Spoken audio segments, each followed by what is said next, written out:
Hey, what's up, guys? It's Ren. Just got done doing the play quarter of Naxxramas. It was pretty sweet. Just wanted to bring you the gameplay of me beating Heroic Loatheb and share some info on my strategy and gameplay tactics and everything. So basically, Loatheb starts out with a Fin Creeper on the board, and about 90% of the time, he also drops a Death Charger on turn 1. And his hero power that does 3 damage to you is free, so that means he's doing 8 damage a turn to you right off the bat. So I have 2 Blessing of Wisdom and 2 Humility in this deck just to relieve some early pressure. Blessing of Wisdom doesn't necessarily relieve it, but it does give you an opportunity to draw into more answers. So those are the only viable 1-drops I see in this matchup. Also, this deck has a lot of healing because it's needed. um, the Doomsayer helps out here. As you see, just so you know ahead of time, if you drop a Doomsayer on turn 2 like that, they'll just go for your face and let everything die.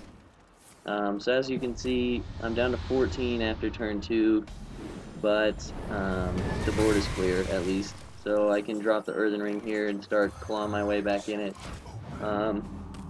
The Sunwalkers on turn 6 in this matchup were pretty much 100% of the time useful if I could get to turn 6 because they're really good at stopping damage. Basically, you just need to stabilize in this matchup, and I have the Sun Fury Ancient Watcher combo for that, the Doomsayers, and then obviously all the healing. The deck also runs 2 Lay on Hands because obviously the healing is necessary like before, but if you get into the late game, um, it's pretty easy to board clear against Loatheb. So if you actually get to turn 8, the healing plus the card draw is incredibly useful. I get lucky here and draw another Earthen Ring, so I'm just trying to figure out how to deal with this Flesh-Eating Ghoul, because I don't want my Sun Fury Protector to die. I'm also considering Pyromancer Humility to pop the spores and hit him in the face, but that would buff up his Flesh-Eating Ghoul too much and I wouldn't be able to heal, so I just dropped the Earthen Ring. Also, if you notice in the deck list, there's Naxxramas. I was too lazy to take it out because I felt like I had the matchup down, but dude, I won't spoil it for you, but don't run Naxxramas. Just don't do it. Just do not do it, because it will end so very badly for you. Anyway, so I kill off the ghoul here, and I've got enough minions on the board now where I can actually take control of the board. Like, even despite the Spin Creeper, the AI hits my bubble for free, which is nice. But as you can see, now I'm in a position to just heal my way back up for the entirety of the next 3 turns, while also maintaining board presence. And that's pretty much what you have to do in this matchup. I get lucky and I'm able to trade for the Spectral Knight as well.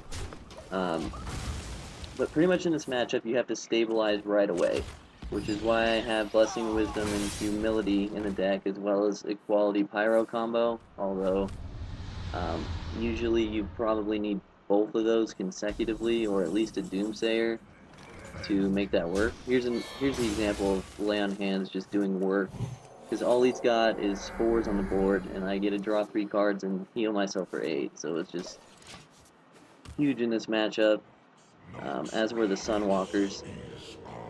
So I'm sure there's many different ways to go about this fight.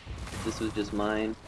I felt like Paladin was best suited for this because it can stabilize really quickly with the 1-drop reactive cards, as I talked about earlier, and all of the healing. Paladin has so much healing, it's unbelievable.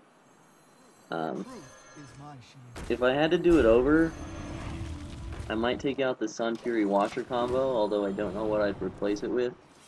Just because A, the odds of drawing that are the same odds as drawing Equality Consecrate or Equality Pyro. So, and given the board that Loatheb starts out with on turn 1, he can pretty much just kill an Ancient Watcher regardless. So that might be a little too slow for the matchup. But otherwise, I think the deck was good. 2 humility, 2 outdoor peacekeeper. Although you don't see Aldor in this game, he was extremely helpful, as you can imagine. Just neutralizing the damage. Like I said, you just have to stabilize and then heal back up and then take control of the board all at the same time. As you can see, I popped 5 spores here. So that gets my Sunwalker 40 attack, which is pretty ridiculous. Yeah, if you don't know how to, and then I Holy Light to clear the board, outside from the sword. But if you didn't know, the spores, what they do is, their death rattle is, when they die, they give all of your minions plus 8 attack. So basically the strategy of the fight is to, again, stabilize, heal back up, maintain board control, and then pop all the spores so you're able to take him down with a massive minion. When I first saw he had 99 health, I thought it was impossible, but as you can see, I did 88 damage to him with 2 attacks from that Sunwalker after the spores pop. So, not that big a deal. Use the deck if you want. This is just how I beat Heroic Loatheb. Thanks for watching, guys. Let me know what your strategies were in the comments. I definitely want to hear it. Very interesting stuff. So, thanks for watching. This has been Rin. Thanks again.